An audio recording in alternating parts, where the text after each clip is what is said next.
마태복음 5장 1절에서 12절 함께 읽겠습니다. 예수께서 무리를 보시고 산에 올라가 앉으시니 제자들이 나아온지라 입을 열어 가르쳐 이르시되 심령이 가난한 자는 복이 있나니 천국이 그들의 것이며 애통한 자는 복이 있나니 그들이 위로를 받을 것이며 온유한 자는 복이 있나니 그들이 땅을 기업으로 받을 것이며 의에 저리고 목마른 자는 복이 있나니 그들이 배부를 것이며 긍휼히 여긴 자는 복이 있나니 그들이 긍휼히 여김을 받을 것이요 마음이 청결한 자는 복이 있나니 그들이 하나님을 볼 것이며 화평한 자는 복이 있나니 그들이 하나님의 아들이라 일컬음을 받을 것이며 의를 박해를 받는 자는 복이 있나니 천국이 그들의 것임이라. 나로 말미암아 너희를 욕하고 박해하고 거짓으로 너희를 거슬려 모든 악한 말을 할 때 너희에게 복이 있나니 기뻐하고 즐거워하라. 하늘에서 너희의 상이 큼이라. 너희의 전에 있던 선지자들도 이와 같이 박해하였느니라. 아멘. 할렐루야. 복 있는 사람이라는 말씀의 제목으로 은혜를 나누기를 원합니다. 오늘 이 본문은 예수님의 산상수훈이죠. 산상수훈에 대한 팔복에 대한 가르침인데 심령이 가난한 사람은 천국을 받고 애통한 사람은 위로를 받고 온유한 사람은 땅을 상속받고 의에 저리고 목마른 사람은 배부를 것을 약속하셨습니다. 그리고 긍휼히 여긴 자는 긍휼히 여김을 받으며 마음이 청결한 자는 하나님을 보게 되고 화평한 자는 하나님의 아들이라 불러 의를 위하여 박해를 받으면 천국을 얻게 된다라고 했습니다. 그런데 오늘 이 말씀을 통해서 복 있는 사람이라 했는데 복이 있는 사람이 되게 하기 위해서 2000년 전 예수 그리스도가 이 땅에 말씀이 육신이 되어서 아기 예수로 이 땅에 탄생하신 날이 오늘인 줄 믿습니다.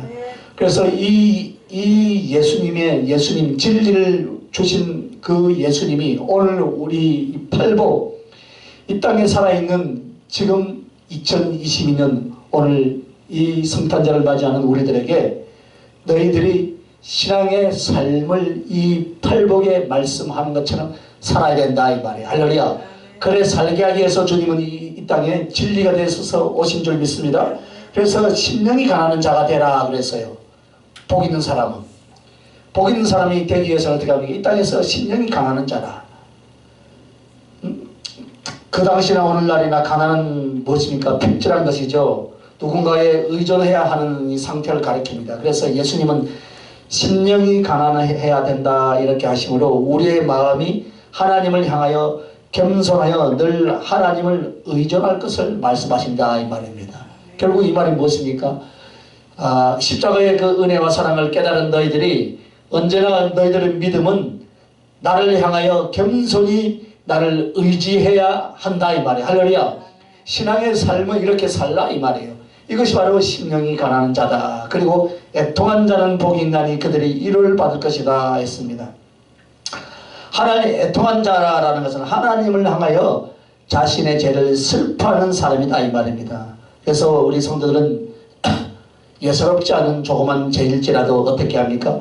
깊은 애통함으로 해결을 해야 된다 이 말이에요. 그럴 때 우리에게 위로가 주어진 줄 믿습니다.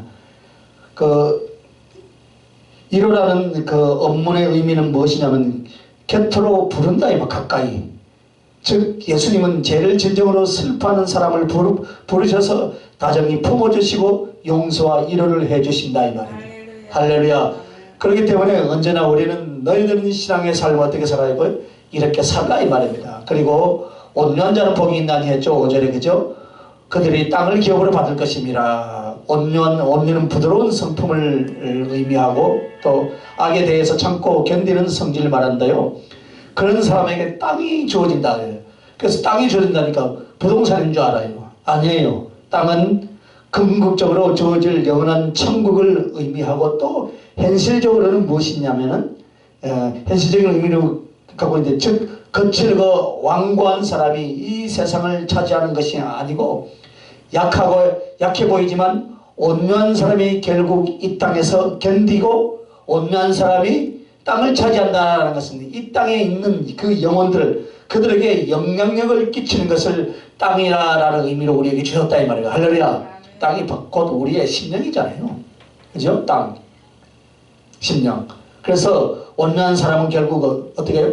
사람들을 자기가 그들에게 영향력을 끼칠 수 있는 사람이 된다 이 말입니다.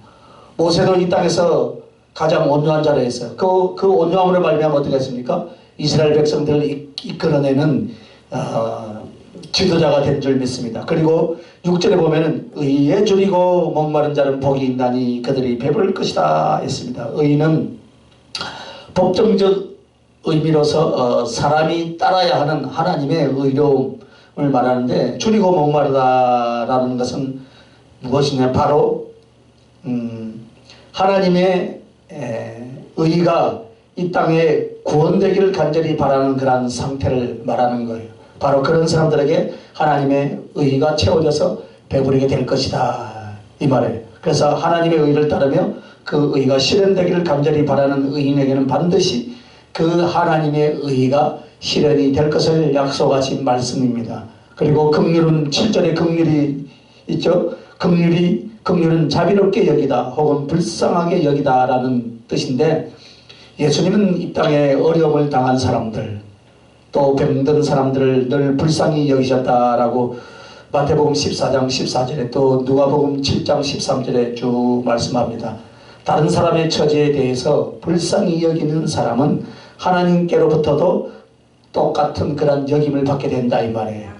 반대로 남을 비판하고 정죄하는 사람은 동일한 비판을 받게 된다. 그래서 내가 남에게 행한 대로 나도 같은 대접을 받는다라는 것이 성경의 가르침이죠. 마태복음 7장 12절에 나오죠. 그죠? 그리고 마음이 청결한 자 8절에 마음이 청결하다라는 건 순수하다는 의미로 불순물이나 이 찌꺼기가 끼어져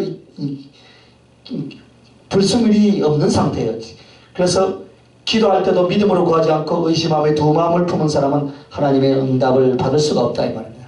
깨끗한 자, 마음이 청결해야 된다 이 말. 할렐루야. 합평케 하는 자, 사람과 사이에 또 물론 합평은 물론이지만 하나님과의 사람과의 사이에도 합평이 이루어져야 된다. 그래서 예수님의 그 십자가 사역으로 하나님과 우리 사이는 합평하게 된 줄 믿습니다. 그러므로 합평을 위해서 일하는 사람들 사이에서 또 사람과 사이에서 사람과 하나님과의 사이에서 복음을 통해서 진정한 합평을 도모하는 사람, 그래서 그들은 예수 그리스도의 뒤를 따른 하나님의 아들로 불리게 될 것이다 했습니다. 의를 위하여 박해를 받는 자는 복이 있다 했습니다. 성경은 의롭게 살려는 사람들에게 박해가 있을 것을 경고합니다. 언뜻 생각하면 의롭게 살면 세상이 인정해 줄 것 같지만 어때요? 죄로 오염된 세상은 진리보다는 이익을 추구하기 때문에 자신의 이익에 반하면 옳은 일이라도 박해를 받고 반대한다 이 말입니다. 오늘날 이 세상은 양극화 대립으로 너무나 서로를 믿지 않습니다. 아무리 친한 친구라고요, 딱 자기하고 생각이 극과 극이면 틀리면요 뒤도 안 돌아보고 서로 친구의 의리마저도 끊어버리는 게 지금 이 세상이에요. 죄로 오염된 세상, 자기 것을 지키기 위해서, 의를 위해서 사는 것이 아니에요. 의를 위해서 무슨 박해를 받는데, 죄로 오염된 이 세상은 진리보다는 자기의 이익을 추구하는 사람들이 너무나 많다 이 말입니다. 그래서 의를 쫓아서 가는 사람들, 특히 하나님의 일을 해나가는 신앙인들이 꼭 옳은 일을 할 때는 어떻게 합니까? 박해를 받는다 이 말입니다. 박해를 받고 반대를 당하는 거예요. 그리고 결국 그들은 그것으로 말미암아 천국을 차지하게 될 줄 믿습니다. 그래서 기독교인들은 이 세상에서 완전한 대접을 받을 수가 없다. 기독교인들의 진정한 가치와 보상은 하늘에서 받게 될 줄 믿습니다. 이 땅에서 받는 잠깐의 고난은 우리가 받게 될 영원한 영광과 비교되지 않는다 했습니다. 그래서 나로 말미암아 기뻐하고 즐거워하라 했습니다. 성도가 이 땅에 살며 예수님 때문에 고난을 당할 때 취할 때는 기뻐하는 것이다 했습니다. 사도들도 예수님의 이름 때문에 받는 모욕을 오히려 더 기뻐한다 했어요. 사도행전 5장 41절에 그죠? 그래서 그 이유는 하늘에서 받을 상이 크기 때문이다. 오늘 우리는 이 땅에 살면서 어떻습니까? 오늘 복 있는 사람, 오늘 예수님이 가르친 복에 관한 것, 세상적인 것이 아니다 이 말입니다. 사람들은 복을 현실적인 또 어떤 애부로부터 오는 것이라고 생각하지만 예수님은 근본적으로 우리의 마음의 상태, 마음과 내면의 상태에 복이 출발된다라고 우리에게 지금 가르치고 있습니다. 내가 어떤 마음을 먹느냐가 내 인생과 복을 결정하는 거예요. 할렐루야. 사람들은 겉모습을 보고 사람을 평가하지만 그리스도인들은 사람들의 기준에 만족하지 말고 마음 깊은 곳에서부터 뭐예요? 하나님이 원하시는 태도를 취해야 될 줄 믿습니다. 그럴 때 진정한 행복과 복이 주어집니다. 그리고 또 복된 마음의 상태를 가진 사람에게는 약속이 주어진다 이 말입니다. 보상이 주어질 줄 믿습니다. 그리고 성도가 하나님의 뜻을 따르며 이 땅에서와 천국에서 복을 기대하는 것들은 잘못된 것도 저급한 신앙도 아니다 이 말입니다. 또한 복을 바라는 만큼 죄를 지었을 때 저주도 두려워하지 않는 신앙은 죄로부터 우리를 보호해 줄 줄 믿습니다. 그래서 우리는 복이 마음의 상태에서 출발된다는 것을 오늘 이 팔복을 통해서 산상순을 통해서 다시 한번 깨닫습니다. 사람들의 평가와 시선에 상관없이 주님 앞에서 하나님이 원하시는 마음의 상태를 소유하게 도와달라고 우리는 기도해야 될 줄 믿습니다. 수많은 사람들은요, 뭔가 잘 나가고 뭔가 있으면요, 막 그 사람에게 달라붙는데 별 볼 일이 없는 사람 같으면 전화를 해도요, 씹어요. 추천을 해도. 그러면 니까지 자기가 높다 이거지. 전화를 안 하더라고. 그래, 내가, 그래, 너는 텄다. 내가 그저께 누구한테 전화해봤더만. 좀 이따 전화할게요. 하도 아직까지 전화 안 하네. 아주 교만해. 동기인데. 나쁜 새끼. 복 받으래. 본인이 예? 본인이 해야 아멘. 그래서 복 있는 사람은 어떤 사람인가 오늘 팔복을 통해서 우리에게 말씀을 주셨습니다. 자, 기도하겠습니다. 거룩하신 아버지 하나님, 다시 한번 깨닫습니다. 복이 마음의 상태에서 출발하는 것을 깨닫습니다. 사람들의 평가와 시선에 우리가 좌우되지 않게 하시고 오로지 주님이 원하시는 마음의 상태를 소유할 수 있도록 축복하여 주시고 2022년을 이제 마무리하며 마지막 주일 오후 예배를 하나님 앞에 올려드리며 다시 깨닫습니다. 하나님, 우리가